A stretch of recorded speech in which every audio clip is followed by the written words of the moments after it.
Таны зан чанар гэд бодоод явж байгаа зүйл яг үнэндээ таны survival mode байвал яах вэ?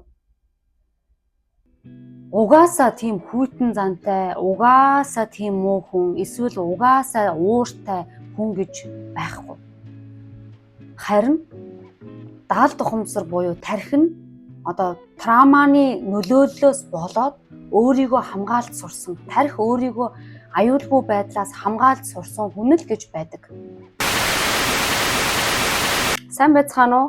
Намайг Жанаргүйл гэдэг. Өнөөдрийнхөө видеогоор бид бүгдээрээ траума буюу хүний тарих, nervous system, тэгээд зан чанар харилцаанд яаж нөлөөлдөг талаар гүнзгий ярилцсан. Бид нар бүгдээрээ мэдж байгаа тий. Угаасаа л тэр бол ууртай хүн, тэр бол угаасаа хүйтэн хүн, тэр бол угаасаа огцом ууртай гэж ярьдаг. За ялангуяа бид нар тий аав ээжээгаа эсвэл эхнэр хүн бол нөхрөөгөө ингэж ярьдаг. Манай хүн бол угаасаа мууртай гэд. За энэний шалтгаан нь байдаг байх нэ. За тэгэхээр энийг бид нар хамгийн эхлээд бид нар neuroplasticity буюу тархийг өөрчилж болдгоо гэдэг талаас нь тий Карл Юнг юу гэж хэлсэн. Тэгээд мөн нөгөө shadow self буюу өөрийнхөө сүйдэртэй талыг яаж засах уу? Тэгээд мөн нөгөө бид нар бүгдээрээ хэлээд байгаа spiritual awakening буюу нөгөө сүнсний сэрэлт.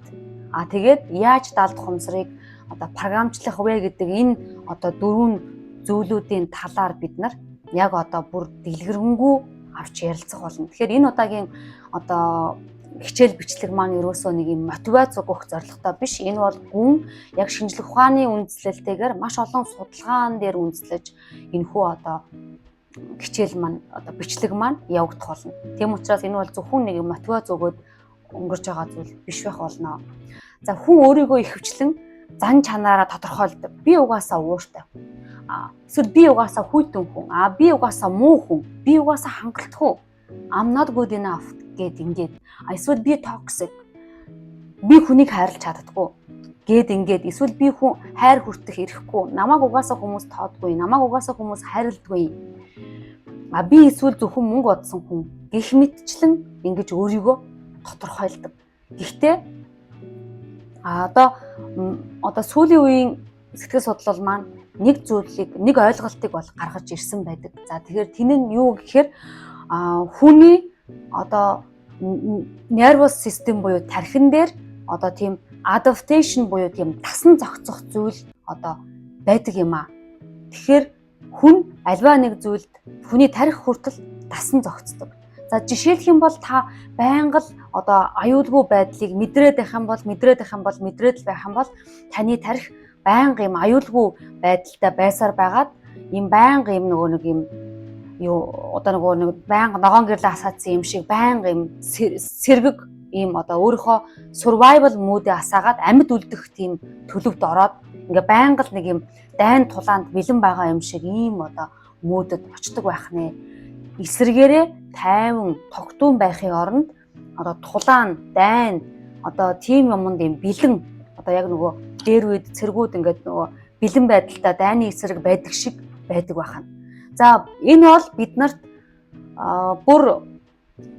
биднэрт бол танил үйлдэлтэй. Бид нарын өвөг дээдс бид нар бол биш л дээ. Бид нарын өвөг дээдс маань дээр үед бол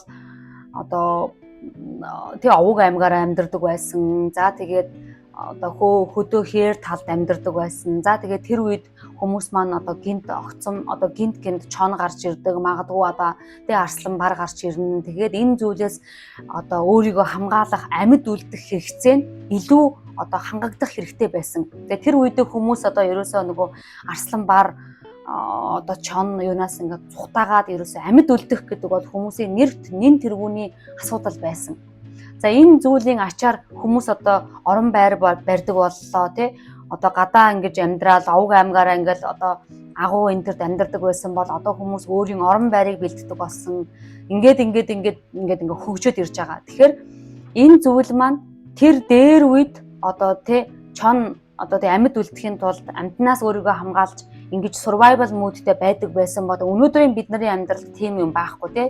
Одоо гинт чон гараад ирэх асуудал бол байхгүй гисэн хэрвээ тэр тухайн хүн маань бага наснда аюулгүй байдлыг хангалттай мэдрээгүй, дутуугийн мэдрэмжтэй өссөн, хайр халамж дутмаг орчинд өссөн, аав ээж нь хангалттай хайрлаагүй, нөхцөлдөөгөр хайрлсан юм одоо нэг хинч биш юм шиг харьцсан emotional neglect гэж хэлдэг л дээ.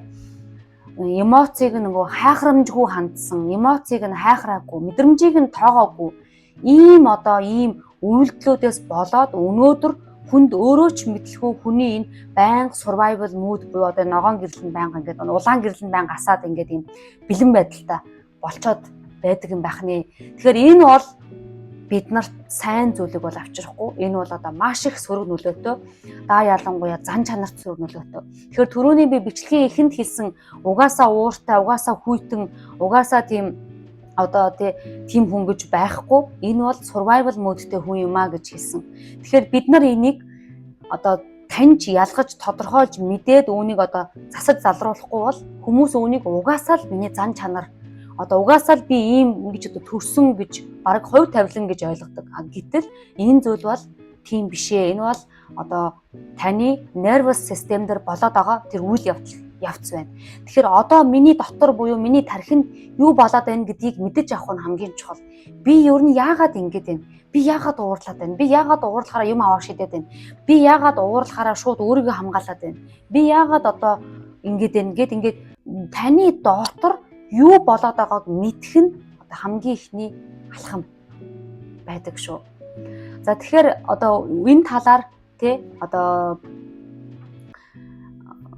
Канадын эмч Gabor Maté гэдэг хүн бол трауматай холбож үүнийг ярьсан байдаг. Тэгэхээр траума гэдэг бол бидний амьдралд заавал нэг юм том зүйл тохиолдоод нэг тийм аимшигтай зүйл тохиолдоод байгааг л бид нар траума гэж хэлдэг гэж ойлгодог. Жишээлбэл автомашины осолд орох, эсвэл гинт бэлгийн хүчирхийлэлд орох гэдэг ийм нэг том аимшигтай хідэн зүйлийг л бид нар траума гэж үзээд байдаг болохоос биш. Яг бусад зүйлүүдийг бид нар траума гэж үздэггүй. Тэгээд энэ хүн болохоор гэж хэлсэн бэ гэвэл траума гэдэг бол танд яг болоод байгаа тохиолдсон зүйл биш. Траума гэдэг бол таны дотор байгаа юу болсны үр дүн юм а гэж хэлсэн. За жишээлх юм бол олон жилийн туршид та мэдрэмжээ нууж явах бол өөрөө траума. Байнга шүүмжлүүлэх бол траума. Хэрвээ та аав ээжтэй байнга шүүмжлүүлдэг, ахтай, эгчтэй, өвөө эмээдээ байнга шүүмжлүүлж өссөн бол энэ траума байгаа гэсэн. Тэгэхээр траума гэдэг бол заавал тэгэхээр цохоод авах, эсвэл заавал автомашины осол, эсвэл заавал бидний ингээд мэддэг ганц хоёрхон зүйл биш байх нэ. За тэгээд хайр тогтворгүй байх буюу нөхцөлтөөгөр хайрлах, хайрлахгүй байх, дутуу хайрлах, байнга шүүмжлэх, тэгээ аав ээжээсээ хит айх маань бас траума.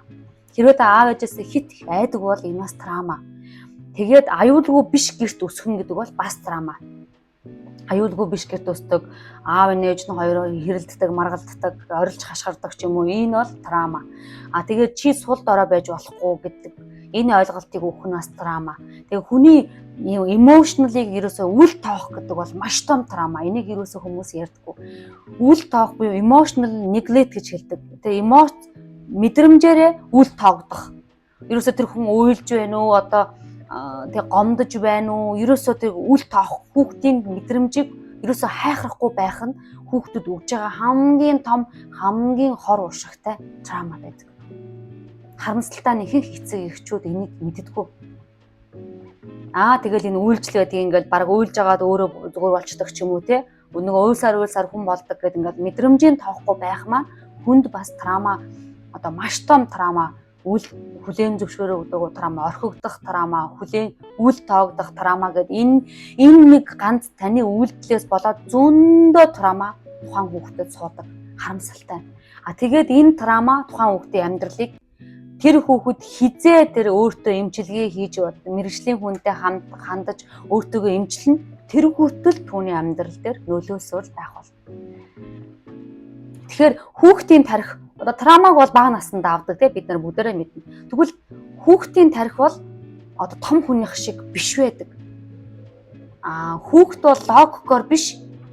Хүүхд бол тийм логикоор биш тийм нөгөө nervous system буюу тархиараа амьдардаг. Тэгээ бага наснда хүүхэд одоо нөгөө аюул гэж мэдэрсэн зүйлийг одоо тухайн үед л аюулгүй гэж мэдэрсэн зүйлийг дэлхий тэр чигээр аюулгүй гэж дүгнэлт хийчихдэг. Яг бол хүүхдийн тарих өөрөө сайн хөгжөөгүй, хангалттай хөгжиж амжаагүй байгаа учраас тухайн үед л гэртэл аюулгүй байдал аюултай байхад дэлхий тэр чигээр аюултай гэж ийм нүдээр харж ийм травматай болдог.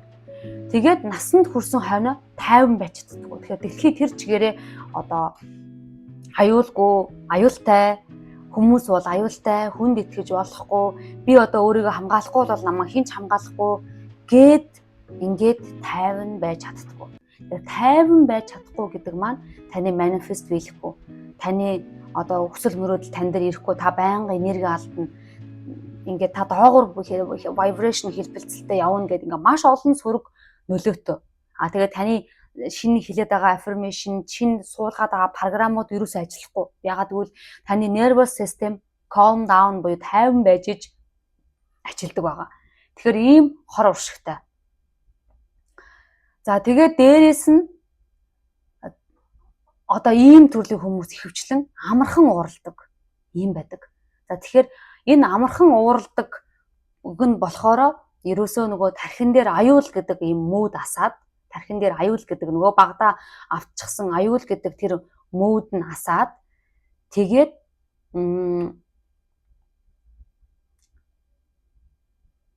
өөрийгөө хангалтгүй гэж мэдэрдэг. Тэгээд зарим хэсэг хүмүүс бас байна. Бусдыг доош хийгээд байдаг. Энэ хүмүүс болохоор яг өөрийгөө нөгөө хангалтгүй гэж мэдэрдэг ийм хүмүүс байдаг. Тэгээд зарим хүмүүс болохоор хит их бусдыг одоо нөгөө хянах дуртай байдаг. Бус маш их ингээ бусдыг хянаж нөхрөө, хүүхдээ, хадам ээжигаа, өөрийнхөө аав ээжийг ингээ бүгдийг нь өөрийнхөө үг одоо бодол юмар байлгах гад байдаг. Тэгэхээр энэ болохоор ерөөсөө нөгөө нэг таамаглагдшгүй ийм орчинд өссөн учраас бүх юмыг хянах гад байдаг. Би л хянахгүй бол юу ч болж магадгүй. Би л одоо энийг хянахгүй бол одоо энэ нөхөр архиугаа явчих магадгүй.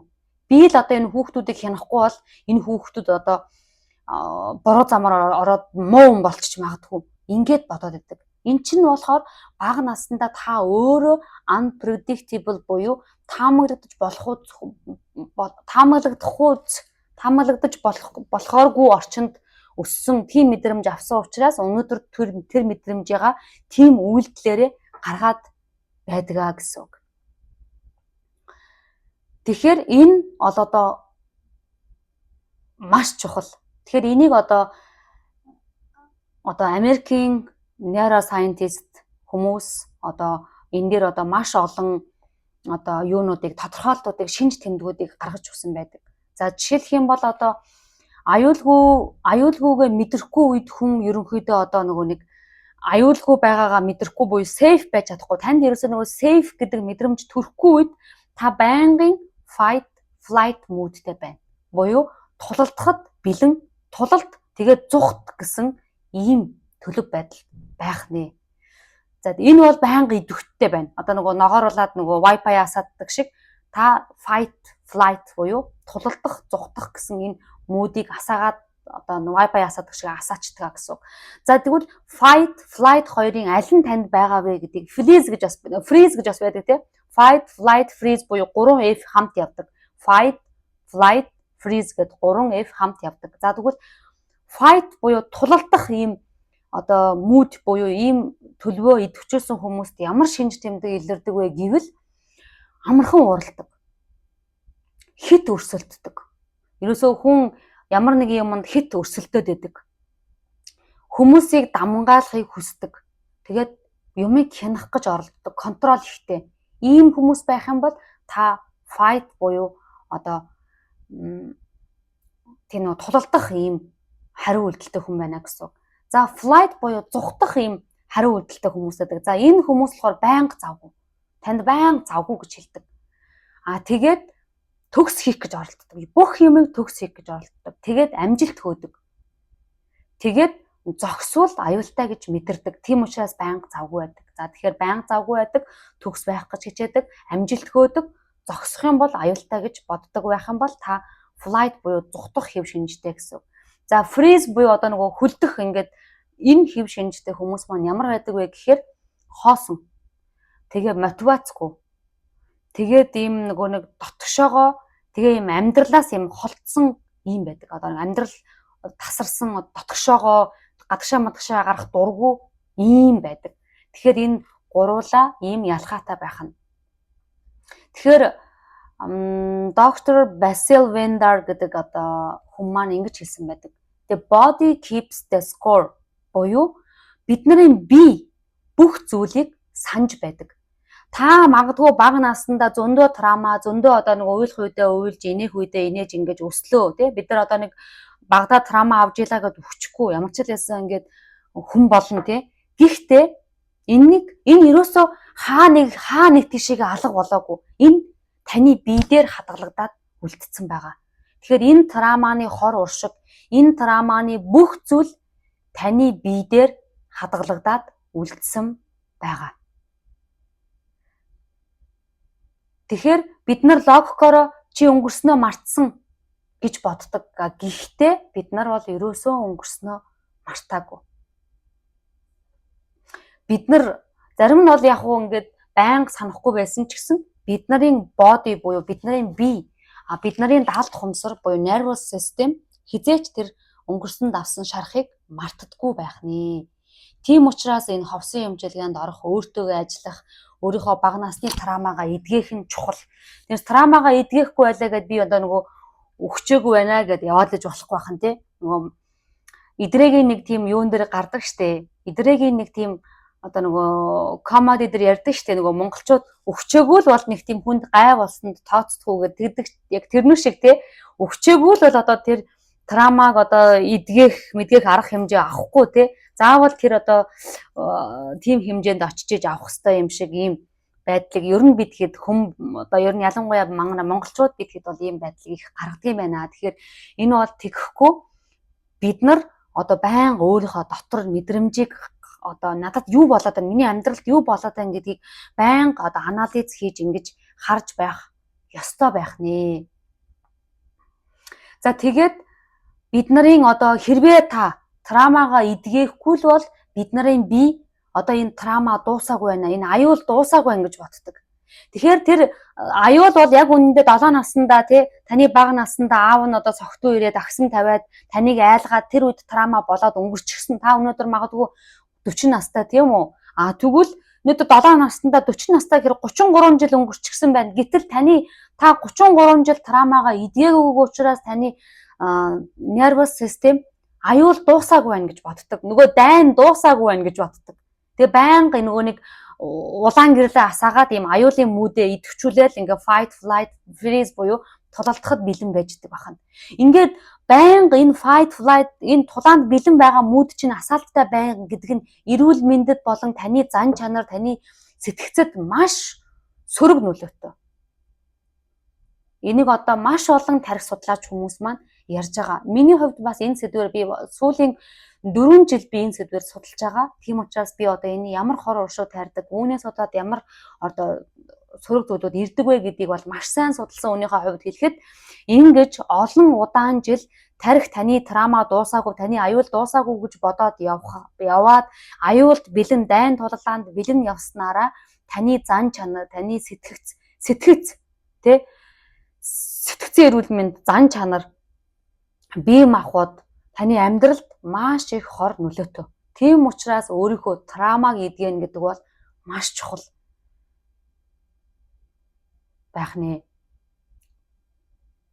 За ийм учраас л бид нарт нөгөө healing буюу эдгэрэл гэдэг зүйл бол маш чухал. Тэгэхээр бид нар ерөөсөө одоо өөрийгөө эдгэх энэ одоо хэрэгтэй болж байна гэсэн. За тэгэхээр зарим хүмүүс ингэ ярьдаг. За одоо би ингээд өөрийгөө эдгэх гээл трам одоо тий терапи хийлгэлээ, одоо эмчилгээнд очлоо, янз бүрийн болчлоо, өөрчлөгдөхгүй бол яах вэ гэж ингэж боддог. Гэхдээ яагаад ингэж одоо зарим хүмүүс маань ингээд надад өөрчлөлт гараагүй, би бясалгал 3 жил би бясалгал хийгээд надад өөрчлөлт гараагүй гэж ярьдаг л да. Энэ юутай холбоотой вэ гэвэл таны тэр nervous system аюулгүй байдлыг мэдрээгүй гэсэн. Аюулгүй байдлыг мэдэрч ижил таны энэ трама эдгэрнэ. Тэгэхээр нөгөө ховсын эмчилгээнд хүнийг нөгөө трансад оруулаад, бие мийг нь тайвшруулаад, энэ тэр газраар аялуулаад, нөгөө альфа төлөв буюу нөгөө альфа болон тета төлөв рүү аваачаад байдаг маань таныг нөгөө аюулгүй байдалд аваачиж хагаад тэгээд юм хийж байгаа. Одоо эдгээр эмчилгээ одоо эдгэрлийг хийдэг гэсэн. Тэгэхээр таны тарих нөгөө нэг аюулгүй буюу нөгөө тайван төлөвөнд очихгүй нөгөө тулалдааны төлөвөндөө байгаадах юм бол танд ямар ч эмчилгээ, ямар ч одоо тэр нөгөө нэг дасгал масгал хийгээд ерөөсөө таны одоо нөгөө бичих дасгал одоо нөгөө гомдлоо бичээд урам муур гэдэг байгаа тэр зүйлүүд техник арга техникүүд танд ерөөсөө үр дүн авчрахгүй. Тийм учраас энэ аюулгүй мүүдтэй байх гэдэг бол safe мүүдтэй байх гэдэг бол маш чухал. Энэ чадварыг бид нар бүр эзэмших хэрэгтэй. За тэгэхээр энэ тухай бол одоо нөгөө Швейцарын одоо юу гэж хэлдэг чинь нөгөө сэтгцэн эмч Карл Юнг ингэж хэлсэн байдаг. Shadow self-ийн тухай ярьсан байдаг. Өөрийнхөө сүүдрийн талаар. Тэгэхээр shadow буюу сүүдэр гэдэг маань ерөөсө хүний нуусан, ицсэн, дарсан хэсгүүд. Ерөөс харуулахыг хүсээгүй хүний сүүдэртэй тал. Тэгэхээр зарим хүмүүс shadow дарахын тулд, сүүдрээ дарахын тулд хит их тийм сайхан хүн болдог, people pleasing хийж эхэлдэг. Зарим нь бүр эсрэгээрээ хит бүр нарциссист болж эхэлдэг. Зарим нь бусдыг хит шүүмжилдэг. Зарим нь одоо хит их юмд ингээд хүчинд донтож эхэлдэг гэдэг ийм хүн одоо зүйлүүдийг гаргадаг. Тэгэхээр өөрөөр хэлэх юм бол таны доторх айдас, ичхүр одоо гомдлоо та харахгүй байна. Та тэр өөрийнхөө нууцсан байсан тэр сүүдрээ та харахгүй. Гэхдээ таны шийдвэр далдуур тэр сүүдрээрээ өдөрдөгдөж байх болно. Нөгөө муу нуухаар сайн илчил гэдэг үлээ. Тэ? Муу нуухаар сайн илчил гэдэг үлээ. Тийм юм болж байгаа. Тэр сүүдрээ нуугаад одоо ингээд дээдлийг ингээд хаагаад нуугаад таглахаар тэр улам томорно гэхээс биш. Ер нь тэр трама, шарахыг нууж таглаа тавиад улам томорно гэхээс биш. Энэ эдгэрээ зүгээр болохгүй. Та өнөөдөр ховсын эмчилгээнд ч юм уу ямар нэгэн трама эдгэх эмчилгээнд орохгүй хойшлуулаад за энэ мөнгөөр өнөөдөр өөр юм хийчихье. За ховсонд орж явахаар энэ мөнгөөр ийм юм хийчихье гэдэг ингээд өөрийнхөө тэр сүнсний эдгэрлийн өөрийнхөө төлөө хийж байгаа юмыг хойшлуулаад байх тусам таны өдөр тутамдаа хийж байгаа шийдвэрүүд таны хүссэн хүсээгүй тэр трамагийн чинь тэр сүүдэртэй талыг чинь талаар удирдуулаад байж идэг. Та яг уу зүгээр тэрийг авч хилцэхгүй байгаа гэсэн. Гэхдээ тэр трама байхгүй болсон, нуугдсан гэсэн үг биш. Энэ далдуураа таны бүх шийдвэрт нөлөөлж таны амьдралд одоо нөгөө таталцлыг бий болгож идэг. Тэгээд нөгөө нэг траманы хэмжээгээрээ ханижлаа татна, траманы хэмжээгээрээ найз нөхдөд татна гэд ингээд асуудлууд гарч ирнэ гэсэн. Тэгээ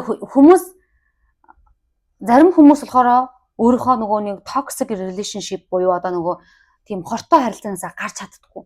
Тэгэхээр энэ нь тэр нөгөө нэг тэр яагаад гэвэл тэрний nervous system буюу тархи нь тэр toxic харилцааг хайр гэдээ андуурчихсан байдаг. Энэ бол хайр гэж бодчихсон. Хүүхэд байхдаа хайр нь айдастай байсан.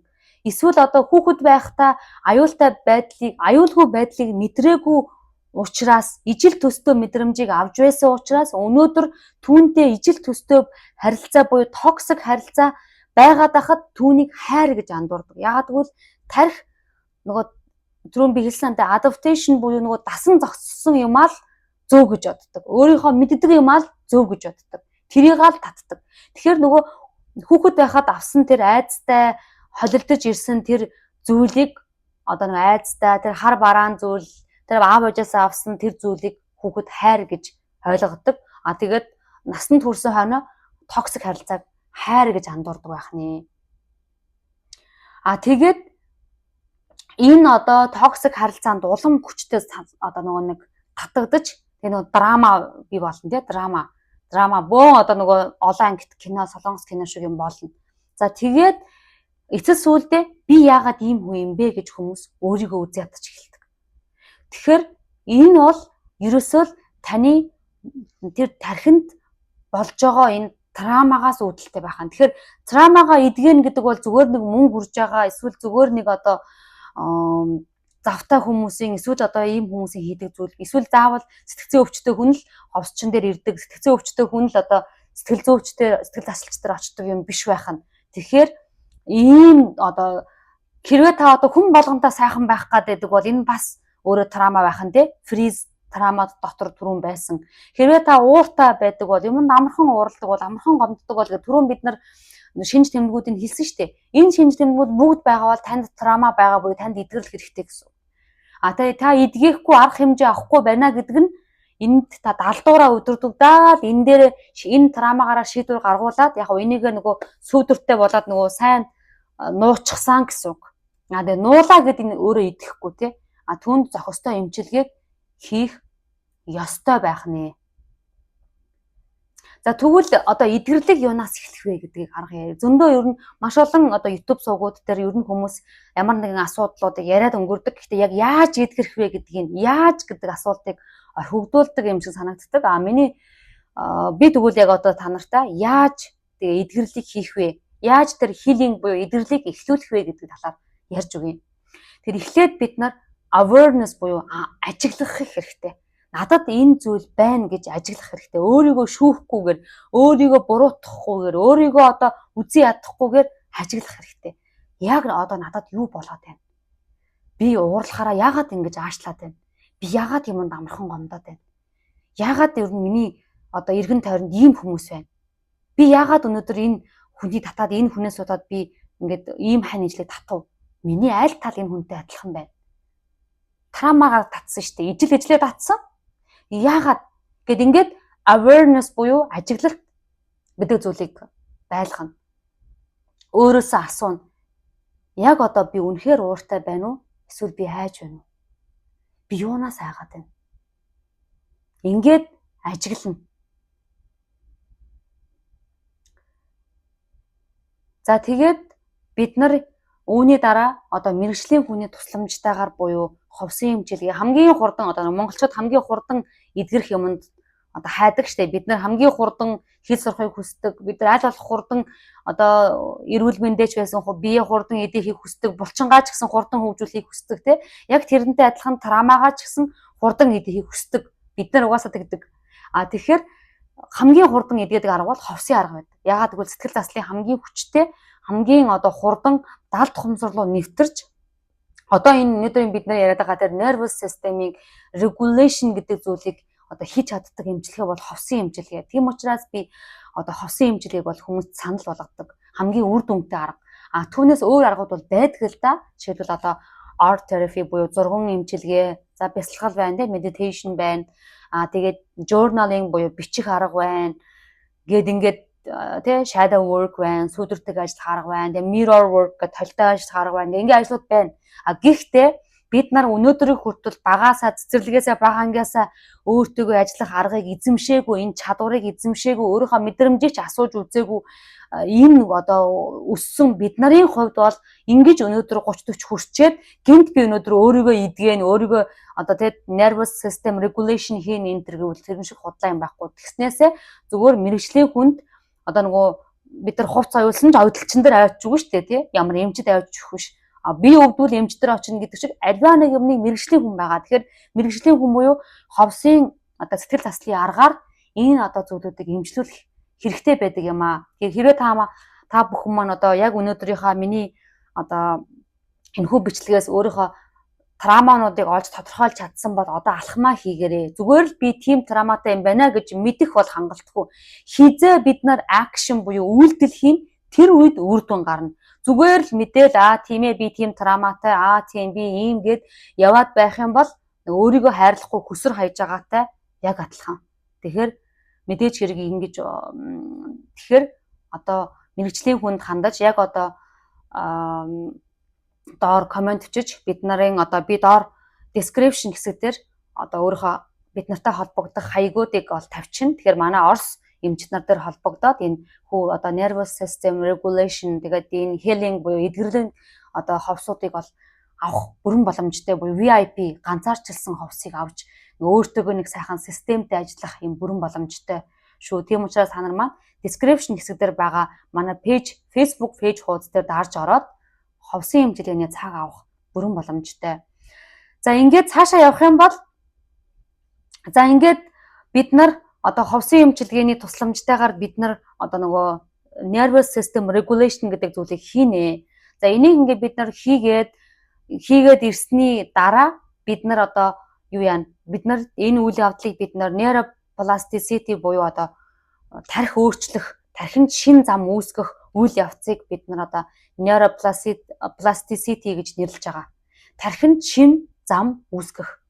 Тархи маань одоо ингээд хуучин бид нарын тэр нөгөө нэг юм өнөөдөр хүртэл авсан мэдрэмж, өнөөдөр хүртэл авсан туршлагаар ингээд нэг юм зам үүссэн байгаа. Ингээд тэр замаараа л бид нар дахин яваад байгаа. Тэр зам л бид нарыг удирдаад тэр итгэр үнэмшил дахин удирдаад байгаа учраас дахин хүмүүс нөгөө нэг юм үйл явдал, нэг асуудал дахин тулгараал ингээд идэг гэсэн үг. Тэгэхээр тархинд шин зам бий болгох нь маш чухал. Буюу new neural pathway үүсгэх нь маш чухал. За тэгэхээр юу яадаг? Одоо энэ талаар хүмүүс маань одоо коуч тэгээ одоо тэр одоо тэр нөгөө нейро коучуд болон одоо сэтгэл зүйч, сэтгэл засалч хүмүүс маань маш олон одоо YouTube дээр болоо маш олон бичлэгүүдийг оруулдаг л да тий. Репрограмминг буюу тархиа дахин програмжлах, тэгээд нөгөө сүнсний сэрэлт хийх гээд тэгээд бясалгал хийх гээд янз янзын аргуудыг санал болгодог. Эднэр нь бүгдээрээ бүхэлдээ nervous system буюу тархины системд нөлөөлдөг. Өөрөөр хэлэх юм бол бид нарын нөгөө давтагдсан бодол, давтагдсан мэдрэмж, давтагдсан үйлдэлээр бид нар тархинд шин замыг үүсгээд, шин замыг үүснээрээ шин итгэл үнэмшил үүсээд, шин итгэл үнэмшил үүсгээрээ бид нарын үйлдэл өөрчлөгддөг. Өнөөдөр таны гаргаад байсан үйлдэл өөрчлөгдөн. Та өөрөө гайх болно. Би энийгээ болцсон биз дээ. Би өмнө ингэдэг байснаа болцсон биз дээ гэж та өөрөө гайхна. Тэгэхээр энэ зүйл бол тархинд шин одоо нейро pathway буюу шин зам үүснээ дараа одоо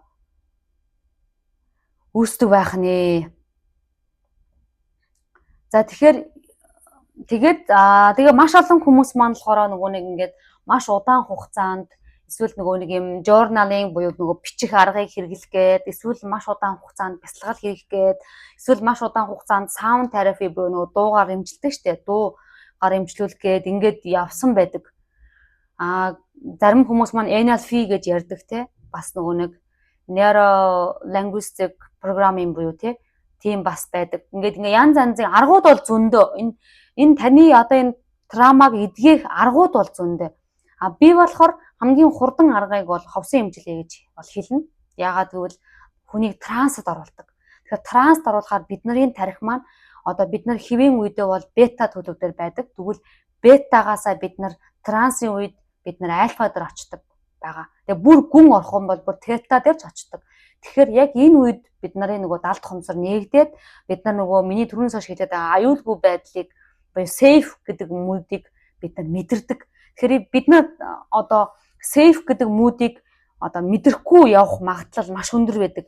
Та нар маань бодож байгаа одоо би бол аюулгүй байдлыг байнга мэдэрдэг. Би гэж надтай санал нийлэхгүй байж магадгүй. Гэхдээ одоо аюултай байдлыг аюулгүй одоо нөгөө түрүүн тулаанд бэлэн байна гэдэг маань буюу аюултай байдлыг таны бие маань мэдрээд байгааг яаж мэдэх вэ гэвэл түрүүний миний хийсэн шинж тэмдгүүдээр мэднэ гэсэн үг. Хэрвээ та юмд огцом уурлаад байгаа бол одоо хэрвээ та одоо түрүүн би хэлсэн юм хүмүүстэй хит өрсөлддөг, бусдыг давангаалахыг хүсдэг, бусдыг хянах гэж оролддог, байнга завгүй байхыг хичээдэг, төгс байх гэж хичээдэг, амжилт хөөдөг, зогсвол аюултай гэж боддог. Эсвэл ийм эсэргээрээ бүр юм номоо ямар ч амьдрах хүсэлгүйгээд энэ аргууд маань илрээд байх юм бол та одоо аюулгүй байдал буюу таны нөгөө survival mode буюу амьд үлдэх мод чинь асцсан яваад байгаа гэсэн үг. Тэгэхээр аюулгүй мод маань асцсан гэдэг нь заавал таны хөл гарч чичрээл ингээд танд ингэж мэдэгдэн гэсэн үг биш. Зүгээр л таны нөгөө би угаасаа ийм зан чанартай гэж бодоод байгаа зүйл маань таны survival mode байдаг шүү. Тийм учраас бид нар өнөөдрийн видеог хийсэн юм аа. Бид нарын яг үнэндээ өөрийгөө эсвэл нөхрийгөө эсвэл аав ээжигээ эний зан чанар нь энэ бол нэг угаасаа л юм ууртай. Эсвэл энэ угаасаа л ийм нэг ийм муухай ааштай гэж бодоод явж байгаа зүйл маань яг үнэндээ таны зан чанар биш, таны survival mode юм аа. Тэгээ муу хүн гэж байхгүй. Одоо хит угаасаа л төрхтэй юм хүйтэн ууртай, эсвэл юм бусдыг контролддог, эсвэл юм хит хамгаалдаг юм хүн гэж байхгүй.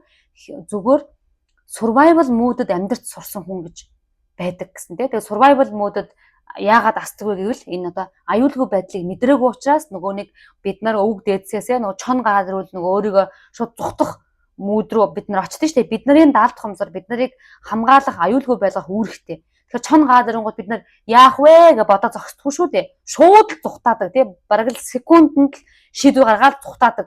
Яг тэрнтэй адилхан бид нарын тарих маань хэдийгээр гар хөл салгалаад, зүрх салгалаад ингэж байгаагүй ч гэсэн таны дотор survival mode буюу аюулгүй байдал асцсан, нөгөө аюултай байдал асцсан ингээд амьд үлдэх гэрэл маань асчихсан явж явах үе дээ. Тэгэхээр энийг яаж мэдэх вэ гэвэл өөр дээрээ гарч байгаа зан чанараар мэднэ. Тэгээд хэрвээ танд энэ миний хэлээд байгаа энэ зан чанаруу та хэд бусдыг шөөмжилдэг, байнга одоо бусдыг хяндаг, байнга ууртай байдаг, байнга хамгаалдаг өөрийгөө ийм зүйлүүд байх юм бол та одоо нэг яралтай өөрийгөө одоо гартаа авах хэрэгтэй. Одоо хэд хэдэн удаа ховсын эмчилгээнд орох хэрэгтэй, өөртөөгөө ажиллах хэрэгтэй. Тэгжиж одоо энэ зүйлийг эдгээдэг байгаа шүү. За тэгээд ерөнхийдөө багадаа хамгийн ихт одоо траума өгдөг буюу та нар маань ч гэсэн хэрвээ одоо аав ээж нар одоо энэ хүүхдүүдийн аав ээж болсон хүмүүс маань үзэж явах юм бол хүүхэдтэй одоо байнга шүүмжлүүлээд байгаа маань траума өгдөж байгаа гэсэн үг. Тэгээд хүүхдээ ингээд мэдрэмжийг орхигдуулаад уйлсан ч тоохгүй байх, гомдсон ч тоохгүй байх гэдэг маань хүүхдийг хатуу чанга болгох биш. Хүмүүс үүнийг хатуу чанга болгохтаа андуурдаг. Хүүхдийг хит бие даасан болгоно, хит эрхлүүлэх юм бол толгой дээр гараад муучин жоохон хатуу гараар өсгөн тэгэхэд бол гимгүү энтергээд ярьдаг штеп. Тэгэхээр энэ бол аюултай. Энэ нөгөө талаараа хүнд траума үүсгэх аюултай буюу түрүүний миний хэлээд байгаа emotional neglect буюу нөгөө нэг эмоцо хайхрамжгүй үлдсэн, мэдрэмжийг нь үл хайхарсан ийм траума үүсгэх аюултай байдаг. За тийм учраас хэрвээ та багадаа мэдрэмжээ нууж өссөн бол, байнга шөөмжлүүлдэг байсан бол, дутуу хайрлуулж, хайр халамжийг дутуу тэрвүүлж, дутуу магтуулж, дутуу хайрлуулж өссөн бол, хайр тогтворгүй байсан бол, хайр нөхцөлтэй байсан бол тий онц сургал юм бол одоо таныг тэрвэрдэг, онц сургал юм бол танд чиглаад авч өгдөг, гэрийн ажлыг сайн хийх юм бол ингэдэг хайр нөхцөлтэй байх юм бол энэ траума. Тэгээ аав ээжээсээ хит их айдаг байх юм бол тэгэл тэрэн дээр нэмэгдээд бас мэдж байгаа шүү дээ нөгөө бид нарын аюулгүй байдал мэдэрч чадахгүй байх, аав ээж нь одоо маргалдах, согтуу ирэх, одоо аав ээж хоёрын нэг нь байхгүй байх, өвөө эмээ дээрээ өсөх, аав ээж хоёрын нэг нь одоо хоёр тишээгээ болоод нэгэн дээр нь өсөх, эсвэл аав ээж хоёр нь хүүхдээ жоохон байхад гадаад руу яваад өгөх. Энийг бол жоохон хүүхдийн тарих бол би орхигдчихлаа гэж бодно. Намааг аав ээж хоёр орхиод явчлаа гэж бодно. Ингээд хүүхдэд орхигдох траума гэдэг зүйл бий болно. Тэгээ түрүүний нөгөө миний хэлээд байгаа уйлсан ч тоохгүй байх, хүүхдийг мэдрэмжийн тоохгүй хит их шүүмжилж, хит их одоо шийтгэж өсгөх нь хүүхдийг хүлээн зөвшөөрөгдөөгүй трауматай болгодог. Хүлээн зөвшөөрөгдөөгүй хаягдсан трауматай, орхигдсан трауматай хүмүүс хизээч эрэгтэй хүнтэй сайхан харилцаа тогтоож чаддаггүй, эрүүл харилцаа тогтоож чаддаггүй. Энэ траумаг эдгээхээс нааш энэ траума өөрөө зүгээр болно гэж байхгүй. Түрүүний миний хэлээд байгаа сүүдрээрээ дарчаал нөгөө муу нуухаар сайн илчил гихчээр нөгөө дараад байлгаад байна уу гэхээс биш энэ траума ерөөсөө зүгээр болтгүй байгаа. Өөрөө зүгээр болохгүй. Тийм учраас та нар маань яг одоо миний өнөөдрийн сэдвээр ярьж байгаа зүйлүүд маань та нар шинж тэмдгүүд маань та нарт байх юм бол та нар маань бидэнтэй холбогдоод энэхүү одоо сэтгэл заслын аргууд эмчилгээнд ороорой. Манайх одоо өнөөдөр ганцхан энийг хийгээ сууж байгаа биш. Манайх одоо 6 дахь жилдээ үйл ажиллагаа явуулж байгаа. Түүний эхний 2 жил нь бид нар одоо даалт хумсрын сургалтаар ихэж байсан бол одоо тэгээ сүүлийн 4 жил бид нар ховсын эмчилгээг Орос ховсчтойгоор хийж байгаа. Тийм учраас манай Орос ховсчд тий одоо нөгөө бид нар мэдэн штэ зөм бэлэг тулаан одоо тэр Орос тэр энерги тал дээр Оросууд бол алдартай. Тэгэхээр энэ хүмүүсийн маань одоо хийдэг одоо энэ ховсын эмчилгээнд орж энэ өөрийнхөө одоо энэ саянах миний хэлээд байгаа энэ трауманаас ангижрах хэрэгтэй. Энээс ангиж ирж иж өнөөдрийн таны реакшн, таны хариу үйлдэл, таны үйлдэл, таны орлого, таны амьдрал, таны мэдрэмж бүгд өөрчлөгдөнө. Ингээд өнөөдрийн маань бичлэг таалагдсан бахаа гэж найдаж байна. Та нартаа жоохон ч гэсэн тус болсон бахаа гэж найдаж байна. Тэгээд хамгийн ихний бидний зүйл бол өөрийгөө хүлээн зөвшөөрч тийм ээ надад энэ траама байгаа гэдгээс одоо бидний өөрчлөлтийн 50% эхэлдэг юм шүү. Тэгээд дараагийнхаа бичлэгээр уулзлаа. Түр баяртай. Тэгээд та нар манаас яг одоо энэ сэдвийн бичлэгүүдийг алдахгүйгээр цаг алдахгүйгээр одоо мэдж үзэж байхын тулд яг одоо миний сувгийг subscribe дарж нэгдээрээ ингээд дараагийн удаагийн бичлэгээрээ түр уулзлаа. Баяртай.